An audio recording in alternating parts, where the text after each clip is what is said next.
গ্রামে আসছি, ব্রয়লার মুরগি খাবো না, এটা কিভাবে হয় বলেন তো? সব সময় তো শহরে খেয়ে থাকি, গ্যাসে রান্না করি।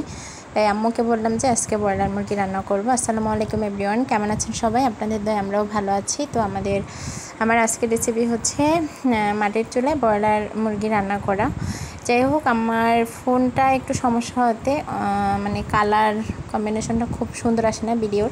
যাই হোক, এই তো আমি পেঁয়াজটা বেজে নিচ্ছি তৈরি নিয়ে, আলুটা সেখানে ভাজছি। আমি মুরগি সেদ্ধ রান্না করি, সবাই জানেন, ভাজি না। তো সেভাবেই রান্না করবো। আলুটাকে এই জন্য একটু ভেজে নিচ্ছি। তৈল পেঁয়াজটা বেজে, পেঁয়াজ আমি কাঁচা দেয়, কিন্তু আজকে আবার একটু অন্যভাবে। আর এখানে হচ্ছে মুরগি সেদ্ধ করে নিয়েছি, একবারে গরম পানিটা চুলায় দিয়ে নিয়ে গরম পানিটা মুরগির ভিতরে ঢেলে তো আমি করে নিয়েছি। তো এই মুরগিটা আমি এখন আলু সেদ্ধ হয়ে গিয়েছে, সেখানে মুরগিটা এখন দিয়ে দেবো। এই তো মুরগি দিয়ে দিচ্ছি। তো মুরগি সেদ্ধ বলতে আমি এখানে ব্যাকটেরিয়া মুক্ত করার জন্য আর কি কাজটা করি, আমার কাছে ভালো লাগে আর কি। যাই হোক, তো এই তো এখন মুরগিটাও ভাজবো আলুর সাথে। আর এইদিকে এক এক করে মশলাটাও দিয়ে দেবো, হালকা একটু ভেজে মশলাটা দিয়ে দেবো।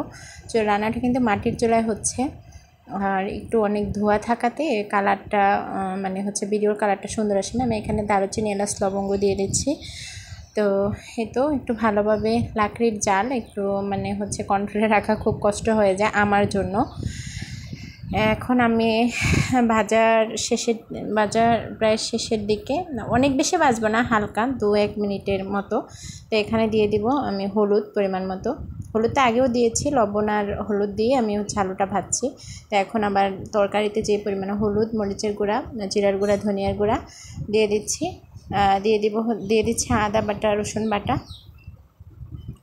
তো এই তো দিয়ে আমার হচ্ছে আমি ওটাকে আরেকটু কষায় নেব, যেহেতু ভাজতেছি না।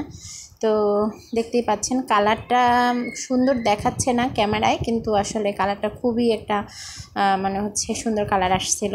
আপনারা কতটা আন্দাজ করতে পারতেছেন জানি না। যাই হোক, এখানে আমি এখন কষানো শেষ হয়ে গেছে, আমি এখন কুসুম গরম পানি অ্যাড করে দিব।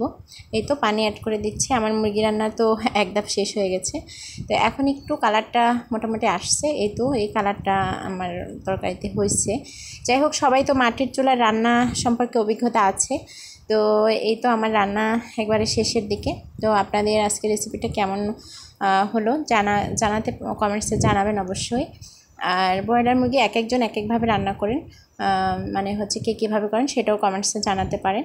আর হচ্ছে আমার ভিডিওটা যদি ভালো লেগে থাকে তাহলে অবশ্যই আমাদের লাইক, কমেন্ট, শেয়ার দিয়ে পাশে থাকবেন।